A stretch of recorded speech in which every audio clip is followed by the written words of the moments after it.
All right. So, broad overview, what is a family treatment court? What does that mean? Sometimes you'll hear them called dependency courts. I don't think we really like that term as much, but a family treatment court is a family court docket for cases of child abuse and neglect in which there's parental substance abuse and often co-occurring mental health disorders as a contributing factor.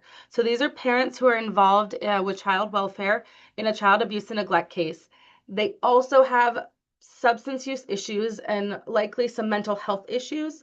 And we're doing a very intensive court docket and very multidisciplinary team to help them address the issues that led to the child abuse and neglect with the goal of reunifying the families and children afterwards. It is a highly complex intervention, as you can imagine. There's multiple collaborative levels at play, and none of these systems can operate in isolation and effectively make the family treatment court work. You have to have buy-in from the courts, from the judge, the prosecutor, the public defender, the child welfare system, the substance abuse treating providers, any mental health treatment providers, people familiar with child developmental services, child mental health services, the foster care system, educational system. All of these systems have to work together and buy into this process. One thing about family treatment courts that really sticks with me, I was talking to a circuit court judge now, Supreme Court justice, one time about family treatment courts, and I said, why don't we have them in every county in West Virginia? Why do we only have them in a few counties? Why, every county should have one. And he said something really important. He said, your family treatment court is only as good and strong as the buy-in and the way that the courts and the system and child welfare in that county support it and appreciate it. And so he said, it's better to have less, but have really strong buy-in for the courts than it is to throw one in every county, but some of them not be as strong as others. And that's always really stuck with me about family treatment courts. Before we get into kind of history of family treatment courts and what does it look like in West Virginia, this comes from, there is a paper on best practices in family treatment courts. And this kind of stuck out to me because I think this is an area that we have talked about. I think we've had some presentations, either we've had them or we're going to have presentations on trauma-informed care. And family treatment courts are considered a trauma responsive approach, or a trauma-informed program, and they suggest that we're taking a trauma-responsive approach, and they break that down into 6 areas that the courts need to consider, that the multidisciplinary team and the courts need to consider. The first, and probably foremost, is safety, physical and emotional safety of the clients, of the staff members in the program, and of the children that are family members of the individuals participating. So first and foremost, safety. Next, trustworthiness and transparency. This means that individuals need to be given clear information about what they can expect when going through the program. They need to know the steps. They need to know what they have to do to complete those steps. And they should be able to predict that they're doing well or they're not doing well based upon the expectations set in the program and keeping those expectations consistent across participants. They also suggested that to be trauma responsive, peer support is going to be very valuable. I know we have PJ here on the call today. I know he's spoken a lot about peer support and the value of peer support. And in this case, providing support from people who have lived experiences in substance abuse issues, in criminal justice issues, in abuse and neglect issues. It makes a big difference in helping people in their recovery and in processing through these services when they can talk to somebody who's been there before them and gets it. Another area is collaboration and mutuality. So this one is kind of interesting because I don't think this is always the way that the courts and child welfare are structured. This collaboration, this collaborative approach in family treatment courts says that we need to partner and have meaningful sharing of power and decision making with clients. Normally, it's a judge in a black robe sitting up there directing a person to do something, or it's a CPS worker directing a family to do something. What this family treatment court approach is trying to say is that we need to give some of that power and decision making to the clients, in a meaningful way. And in doing that collaboration, we then lead to empowerment, voice, and choice for the client. We're building on their strengths. We're not just looking at their weaknesses or where they have maybe struggled or failed. We're building upon their strengths. We're empowering these clients, and the staff to have a voice, to be supported in shared decision making and goal setting. And ultimately, we're helping clients cultivate self-advocacy, because that's what they're going to have to do as they continue on after the program. And lastly, to be trauma responsive, we need to be responsive to cultural, historical, and gender issues, moving past stereotypes, and biases that we each bring to the table.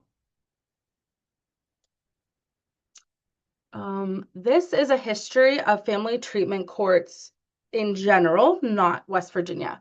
Family treatment courts began in the mid-1990s. The first family treatment courts began in Nevada and Florida. In 1997, I think this was when really drug courts were taking off. And so they wrote a publication about defining drug courts. 1999, they actually identified 12 common characteristics of family dependency treatment courts. As you can see, it goes along in the early 2000s. So states have been doing this. Some states have been doing this for a very long time. This is a much newer process for the state of West Virginia. Family treatment courts in West Virginia didn't begin until 2019. In the legislative session of 2019, they passed a House bill that allowed the Supreme Court of Appeals in West Virginia to create and implement a family treatment court pilot program. So this was only going to be piloted in a few counties to test to see if it was cost effective and helpful and something that we should pursue more broadly in West Virginia. And then, because of its success in the legislative session of 2021, Governor Jim Justice signed a House Bill 2918, which made family treatment courts permanent. It was no longer a pilot program. I'm not sure if any of you have seen, I have saved in the notes here some newspaper articles that have been published recently. There's been a lot of talk about our family treatment courts because they were coming up short on funding and they weren't sure that they could continue to sustain the family treatment courts. However, we have this great headline that came out, I believe in September, says that West Virginia family treatment courts get a $1 million grant to continue their services, but they are still looking for long-term funding from lawmakers or the legislature. They describe it as a successful court program that helps parents in overcoming substance use disorders safely reunify with their children. So you might be wondering, $1 million sounds like a lot of money. Would think that should hold them for a little bit. Per these articles, it costs about $85,000 to $100,000 a year per family treatment court. So that $1 million isn't going to stretch for very long to help sustain these. I believe the state is currently using opioid grant funding to fund the family treatment courts. And I'm sure there will be a very large push in the 2026 legislative session to make them more permanent. So we've kind of talked about what is a treatment court, when did it start in other states, when did it start in West Virginia. Let's take a look at where we have treatment courts in West Virginia. I believe they said we have 18 counties that are served with family treatment courts now and over 2,000 participants. We'll see some more data on that in the next slide. But this gives you an idea of the counties. This comes straight from the West Virginia Judiciary's website. So if you Google West Virginia Family Treatment Courts, It will take you to this. It'll show you the slide. This also has what judge is running it. This was updated as of May. There have definitely been some changes since then, I would imagine. Any questions on where family treatment courts are located? I have heard that Monongalia County is very interested in starting a family treatment court. Oh, Sherry, Perfect. thank you for clarifying. The Public Defender Association gave the grant funding. It wasn't state opioid funding that was funding family I treatment. I actually am the coordinator of the Wood County office. So that's Perfect. how I know that. Awesome. Well, I'm grateful to Public Defender Association for helping to continue those services. Yeah, it seems like it would be something that would be very appropriate for the state opioid funds or, the West Virginia First Foundation to fund. It's interesting that hasn't happened, although they're ongoing grants. It was just a recent submission. I don't know if those decisions have been made about that funding. I have Yeah, to the go. state opioid, I'm sorry, ran it up until this year, and then the West Virginia First Foundation is considering it. But that's why the push for the funding came, is that initial grant expired. Oh, that makes sense, Sherry. Thank you. So the initial grant expired. That's why we're kind of shifting things around for funding. I think there's been changes in federal funding too this year that probably haven't been helping. Um, This is kind of the fact sheet that the West Virginia Judiciary puts out about family treatment courts. Explains their vision is to strengthen West Virginia children and families through recovery, resilience, and permanency. 18 counties are served. Over 2,000 parents and children have been served since it started, and that's continuing. And they talk about the structure, which I think is really interesting and helpful. It's structured under 5 milestones, including a 90-day aftercare program, which sounds, as a mental health provider, that sounds awesome. Referrals can be submitted by the parent, judges, attorneys, guardian ad litems, treatment providers, CPS, or anybody with direct knowledge of the parent's substance abuse, and JA, which is like abuse and neglect involvement. The components of the family treatment court include intensive court monitoring. So, if you think about the drug court programs, they're coming weekly, maybe more so. Maybe Sherry can speak to Wood County and what it looks like more specifically for us.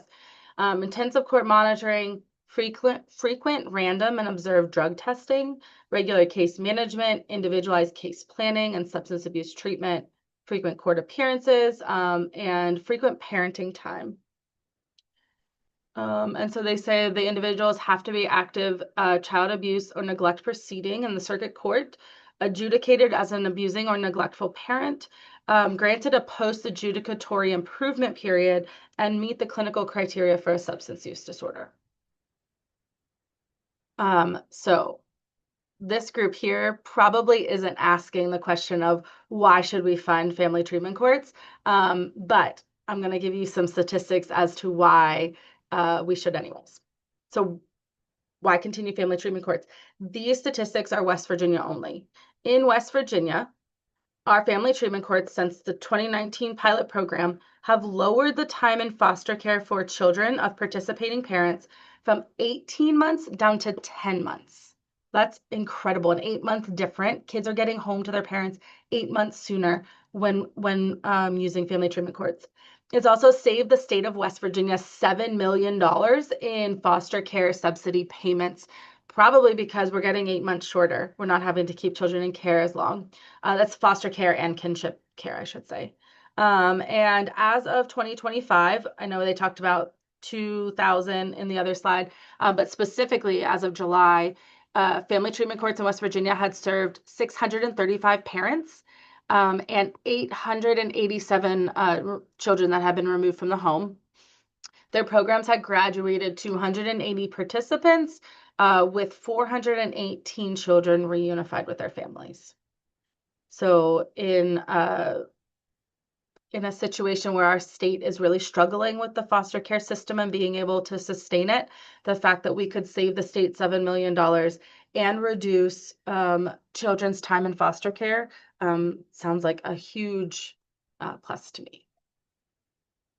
Okay.